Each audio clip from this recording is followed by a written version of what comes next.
मध्य प्रदेश की जहां बांग्लादेशियों पर एक्शन लिया जा रहा है। दरअसल अब सीएम डॉक्टर मोहन यादव के निर्देश के बाद खोजबीन को तेज कर दिया गया है। इसमें मालवा अंचल और ग्वालियर चंबल में तमाम कार्रवाई देखने को मिल रही है।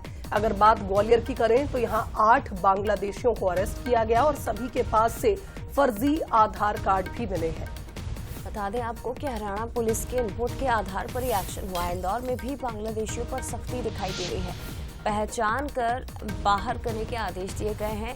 सभी के डॉक्यूमेंट्स खंगाले जा रहे हैं। सराफा चंदन नगर में संदिग्धों की तलाश लगातार जारी है।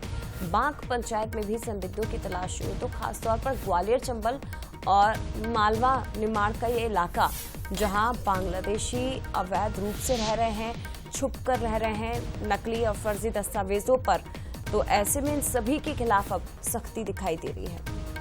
पुलिस, जिला प्रशासन और वो सब व्यापारी जिनके यहाँ संभावनाएं हैं कि बाहर से आए हुए कारीगर, विशेषकर बांग्ला भाषा बोलने वाले, उनकी जांच हो, उनके आइडेंटिटी के रिकॉर्ड चेक किए जाएं और अगर आइडेंटिटी के रिकॉर्ड्स और यहाँ रहने की अनुमति के बिना वो इस देश में काम कर रहे हैं तो तत्काल उनको डिटेक्ट, डिलीट और डिपोर्ट किया जाए। और ये अच्छी बात है कि मध्य प्रदेश से निर्देश जारी हुए हैं, तो विशेष रूप से इंदौर के सराफा में या बांक के आसपास के क्षेत्रों में, खजराना के आसपास के क्षेत्रों में जो लोग अवैधानिक रूप से आके रहे हैं उनकी जांच होगी।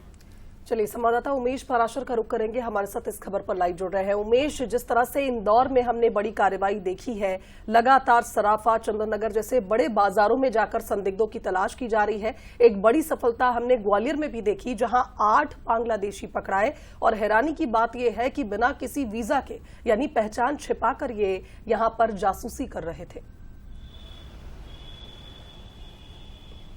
देखिए, निश्चित तौर पर स्वांगी सीएम मोहन यादव के निर्देश के बाद लगातार जो है एक्शन देखा जा रहा है और जो घुसपैठियां हैं, बांग्लादेशी खासकर घुसपैठियां हैं, उन पर सख्त कार्रवाई की जा रही है। इंदौर के बाद अब ग्वालियर में भी कार्रवाई की गई है और तकरीबन 8 जो बांग्लादेशी हैं वो पकड़े गए हैं। महाराजपुरा थाना क्षेत्र के एक किराए के मकान से ये रह रहे थे और चूंकि वहां पर महाराजपुरा में एयरबेस भी है, इसीलिए जो इंटेलिजेंस भी इन पर काम करने लगी हैं और कई खुफिया एजेंसी भी इस पर काम करने लगी है। उनके जो मोबाइल नंबर है उनकी डिटेल भी निकाली गई है और कई ऐसे संदिग्ध जो नंबर है वो भी इन मोबाइलों में मिले, तो कहा जा सकता है कि अभी जांच के घेरे में है। तकरीबन 8 लोग अभी ये पकड़े, इनमें बच्चे भी हैं, पूरा परिवार है और तकरीबन 12 साल से जो महाराजपुरा थाना क्षेत्र के एक मकान में किराए से रह रहे थे, मजदूरी का काम करते थे। और बताया यही जा रहा कि पहले जो मोहम्मद शरीफ है, जो इनके पिता हैं, वो बॉर्डर से 4000 रुपए देकर जो है इस यहाँ पर प्रवेश किया और फिर उसके बाद जो कलकत्ता से ग्वालियर आए और ग्वालियर में मजदूरी करने रहने लगे और फिर उनका परिवार भी धीरे धीरे बढ़ने लगा। तो तकरीबन परिवार में अभी 8 सदस्य हैं जिनको पकड़ा गया, उनसे अभी पूछताछ की जा रही। बताया जा रहा है कि हरियाणा के पुलिस के द्वारा एक इनपुट मिला गया था और उसके आधार पर ये कार्रवाई की गई है। अभी महाराजपुरा पुलिस के पास ये सभी सदस्य हैं और उनसे अभी पूछताछ की जा रही है। कहा जा रहा है कि बिना जो दस्तावेज हैं उनके जरिए वो यहाँ पर रह रहे थे, तो उनकी भी जांच की जाएगी और निश्चित तौर पर ही उनको सुरक्षित स्थानों पर भेजा जाएगा। चलिए, यानी कुल मिलाकर ये कहा जाए उमेश की ताबड़तोड़ कार्रवाई इन घुसपैठियों के खिलाफ इस वक्त ग्वालियर में चल रही है। फिलहाल बहुत शुक्रिया आपका तमाम अपडेट्स हम तक पहुंचाने के लिए।